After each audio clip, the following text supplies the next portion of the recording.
Our next presenter is Derk Maat from Environmental. The title of his presentation is Biological Source Control and Airborne Mitigation of Odors Produced by Organic Liquid and Solid Waste Streams. Derk Maat is the President and Chief Executive Officer of Environmental Engineering Corporation. He is a recognized expert in the field of wastewater treatment and odor control and has over 45 years of professional experience. Thank you, Anna. It's a pleasure to be here this afternoon, and it's been an amazing series of presentations on measuring, monitoring, and evaluating odors in all kinds of environments. And today I'd like to talk about how to mitigate some of those odors at source and eliminate all the measurements and all the modeling that everybody's involved in. So we're looking at odor control by adding a micronutrient at the source where odors are being generated. And it's a scientific innovation that we've developed over the last 20 to 30 years, where we operate in about 15 countries around the world, and including across North America. And we are in the business of stimulating natural bioreactions that take place. And when we do that, we competitively inhibit the odor-producing bacteria. And when we do that, we don't incur a significant capital cost for infrastructure to control odor, and there's an immediate return on the investment in the use of the product in many cases. The products we use contain no masking agents, they don't contain any bacteria or enzymes, and there are no toxic chemicals. They're certified by Ecologo and Underwriters Laboratories. So there's no use restrictions in the use of our products. They're safe for human health and the environment, and they're biodegradable because they come from organic sources. How does our product work and where can it be applied? It can be applied anywhere where wastewater is being treated or transmitted in both passive and active applications, in area sources and point sources where odors are being emitted from. It can be used in solid organic waste, food processing facilities, compost facilities, collection facilities, transfer stations, anywhere where odors are being generated.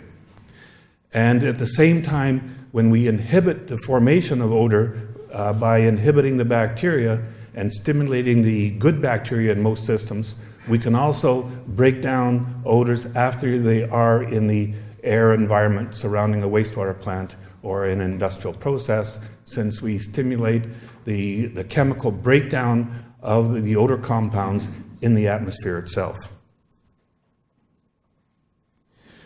Our products stimulate the activity of both methane-forming anaerobic bacteria and aerobic bacteria, and we cause then the inhibition of the hydrogen sulfide-producing bacteria and other odor-producing bacteria. And as I indicated, we oxidize airborne contaminants and have shown that in a number of applications, which I'll get into. So as I said, we inhibit and suppress the formation of odor-producing compounds in wastewater, solid waste applications.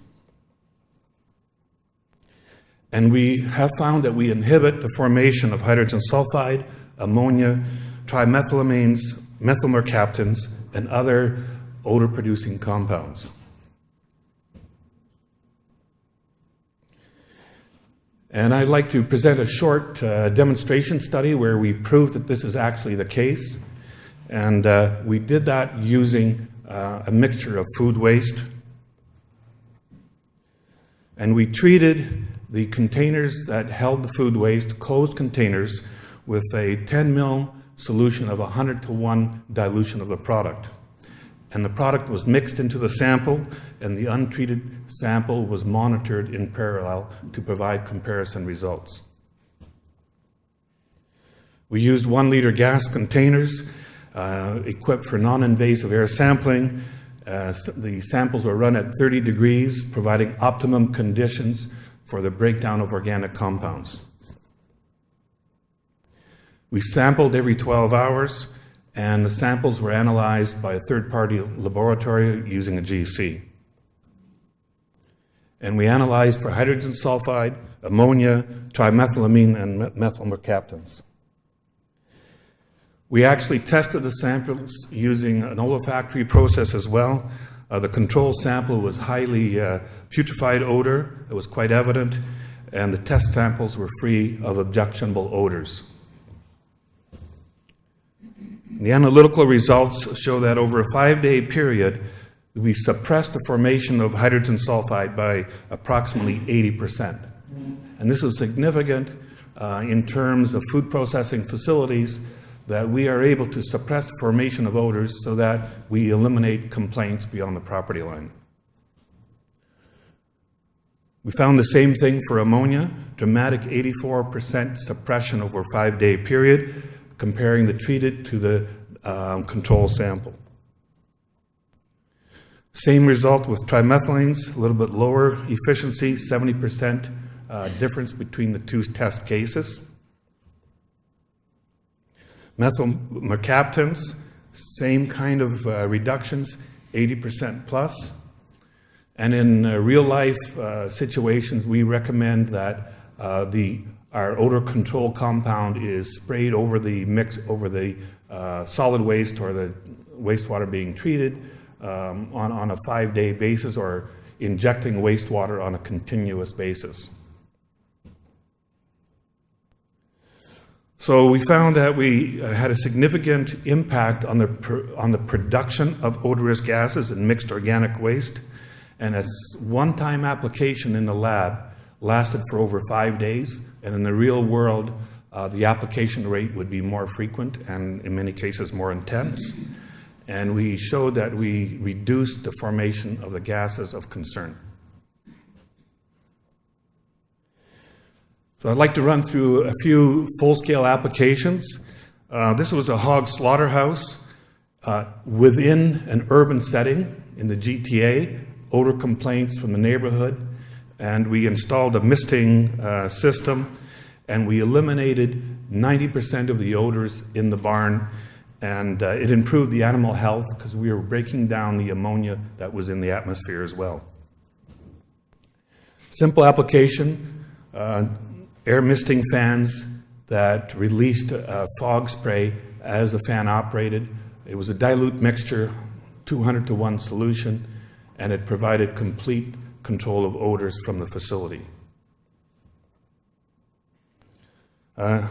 Second application, we looked at a transfer station in the GTA.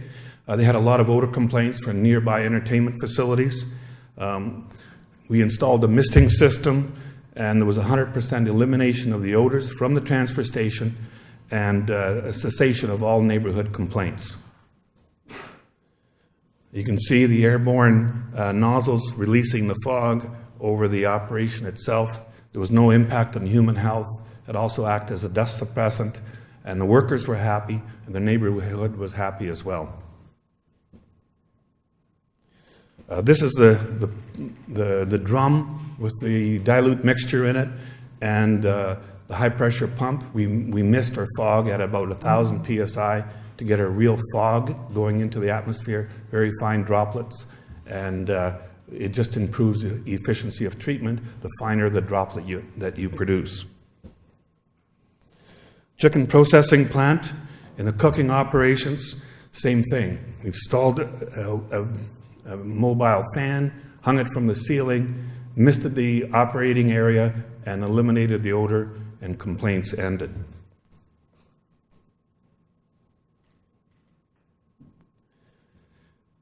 Wastewater treatment plants. We've been very successful at both domestic and industrial wastewater plants. Plants, as we heard in the previous presentations, generate H2S, ammonia, and other odorous compounds at different stages in the wastewater treatment plant operation. And we added our odor control compound in the headworks at a dosage, this is a domestic plant, dosage of 1 or 2 ppm, and it reduced the airborne measurement of H2S around the primary tanks, grit tanks, by 80 to 85%, and the ammonia was reduced dramatically as well. This is a graph of hydrogen sulfide measurements in the ambient airspace above the primary tanks before and after treatment, and you can see there's a dramatic change when our product was being used in this situation. Same thing in a chicken farm, high ammonia issues within the chicken farm itself, and again, excellent control of odors being generated. Commercial food waste, garbage rooms, we get the same sort of success. This is a tannery application. We reduced the odors from 300 ppm to 20 ppm with the misting system. This is a biosolids processing facility. Again, we started misting. Same approach. This is actually in China, and we got full control of odors being emitted from the facility. And there's another shot of the misting system. So in biosolids operations, we can either add our product to the sludge itself or provide a misting solution. Both are effective. This is our odor handling units. We don't need media. If there's media in it, it will work just as well. We'll stimulate the biofilter activity, but in a misting chamber like this, at a point source control, we can do the same thing. This is an ethanol plant. It had a 48 million gallon lagoon that was untreated wastewater. It was generating odors, was impacting the town. We applied 1,000 liters of product, dosage rate of 10 or 20 ppm, and at 100-to-1 dilution, sprayed the surface. Odor complaints ceased the next day. Same thing with a cherry processing facility. They had a sludge lagoon full of sludge that had been sitting there for 8 months. Every year they spread it on their land. Huge number of odor complaints. They sprayed the lagoon with our product. There were 0 odor complaints during the spreading operation. This is domestic sludge, waste-activated sludge, primary sludge, 2% concentration of solids. We treated it with 50 ppm of our product, reduced the production of hydrogen sulfide by 85 to 90%. The analysis was done by a third-party lab. Paper mill, same thing, biosolids lagoon, generating odors, impacting neighboring industries. There were complaints. We recommended a 10 ppm addition rate to the sludge, and resulted in 90% reduction in the odors being generated. Thank you for your time and attention. Any questions?